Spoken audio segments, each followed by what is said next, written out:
अस्सलामु अलैकुम। मैं मियाँ हुज़ूर का साहबज़ादा और खलीफा हकीम शारिक अहमद तारिक तारिकी जहांगीरी आज एक बार फिर आपकी खिदमत में हाज़िर हूँ। आज का जो हमारा टॉपिक है वो इंशाअल्लाह हम एक सीरीज़ से स्टार्ट करने जा रहे हैं जो कि जादू की मुख्तलिफ़ इक़साम, अलामतें और इलाज पे बेस्ड करेगी। आज का जो हमारा टॉपिक है वो है सहर बिल तफ़रीक कि सहर बिल तफ़रीक किसे कहते हैं, सहर बिल तफ़रीक की क्या अलामत होती है, सहर बिल तफ़रीक में क्या-क्या चीज़ें ज़ाहिर होती हैं, किस तरीके से जादू किया जाता है, किस मकसद से किया जाता है और जो मुतासिरा शख्स होता है उस पे कौन-कौन सी अलामतें ज़ाहिर होती हैं उस घर में और उसका इलाज क्या है और कैसे होता है। तो सबसे पहले मैं आपको बताता चलूँ कि सहर बिल तफ़रीक ये एक किस्म है जादू की जो कि इस मकसद से कराया जाता है कि घर में नाचाकियाँ, लड़ाई झगड़े, बदगुमानियाँ और बेसुकूनी पैदा करना। यानी कि घर में वो लोग जो एक दूसरे से वो रिश्ते जो एक दूसरे से बेइंतहा मोहब्बत करते हैं, एक दूसरे का एहसास करते हैं, ख्याल करते हैं, केयर करते हैं और सहर बिल तफरीक के मकसद से जादू करके उस घर को तबाह व बर्बाद, उस घर के सुकून को तबाह व बर्बाद, उस रिश्ते की बुनियाद को जो है वो हिला देने के बराबर जो है वो ये काम करते हैं कि अगर कोई मियाँ बीवी हैं और उनका रिश्ता बहुत अच्छा है, उनके दरमियान में बहुत अच्छी अंडरस्टैंडिंग है, तो सहर बिल तफरीक ये एक ऐसे किस्म का जादू है कि जो कि हंसता खेलता घर जो है वो ख़राब कर देता है। यानी कि इसमें बाप बेटे का रिश्ता, माँ बेटी का रिश्ता, मियाँ बीवी का रिश्ता, बहन भाई का रिश्ता, माँ बाप का रिश्ता, माँ और बेटे का रिश्ता, बेटी और बाप का रिश्ता, बहू और सास का रिश्ता, यानी कि वो रिश्ते जो हम एक घर में रहकर ज़िंदगी गुजारते हैं, उन रिश्तों में शदीद मुखालफत पैदा कर देना, शदीद बदगुमान कर देना, शदीद किस्म के जो है वो इख्तिलाफ़ात पैदा कर देना, शदीद किस्म की नज़रियाती इख्तिलाफ़ात पैदा कर देना। वो नज़रियाती इख्तिलाफ़ात इतने शदीद हो जाते हैं कि वो ज़ाती इख्तिलाफ़ तक चले जाते हैं।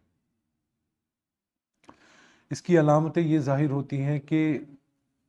खुद ब खुद जो है वो ऐसे सिनेरियो बनना शुरू हो जाते हैं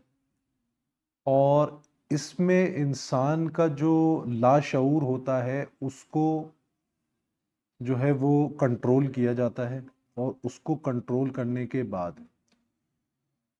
उसको वसवसे पैदा होना शुरू हो जाते हैं। उसका दिमाग जो है वो नेगेटिविटी की तरफ चलना शुरू कर देता है। अब चाहे वो मियाँ बीवी के दरमियान हो, माँ बेटे के दरमियान में हो या कोई भी दूसरा रिश्ता जो मैंने आपको जैसे बताया कि एक घर में रहने वाले लोग होते हैं, बहन बहन का रिश्ता हो, भाई भाई का हो, बहन भाई का हो,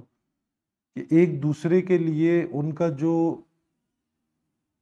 लाशऊर है वो नेगेटिव थॉट्स पैदा करना शुरू कर देता है और कुछ ऐसा सिनेरियो बन जाता है कि जैसा वो सोच रहे होते हैं वैसा होना शुरू हो जाता है। मिजाज में सख्ती आना शुरू हो जाती है, मिजाज में तेजी आना शुरू हो जाती है, गुस्से का दबाव बढ़ना शुरू हो जाता है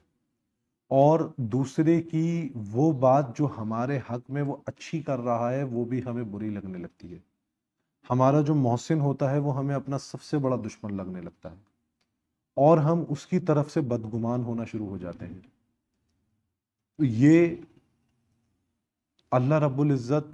हर मुसलमान, हर मोमिन मुसलमान को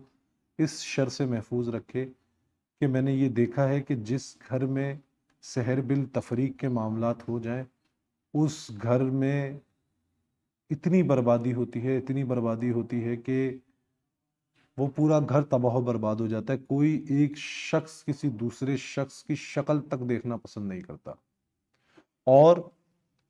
उन लोगों में इतनी अना परस्ती आ जाती है, इतने नेगेटिव हो जाते हैं एक दूसरे के लिए कि वो मुख्तलिफ आमलीन के पास अपने ही दिमाग बना के चले जाते हैं कि ये हम पे जादू करता है, ये ऐसे करता है, ये वैसे करता है। हालांकि उस बेचारे आपके अपने सगे का कोई इसमें दोष नहीं होता, उसका कोई कसूर नहीं होता। और अल्लाह रब्बुल इज़्ज़त हमें इस किस्म के शर से महफूज रखे और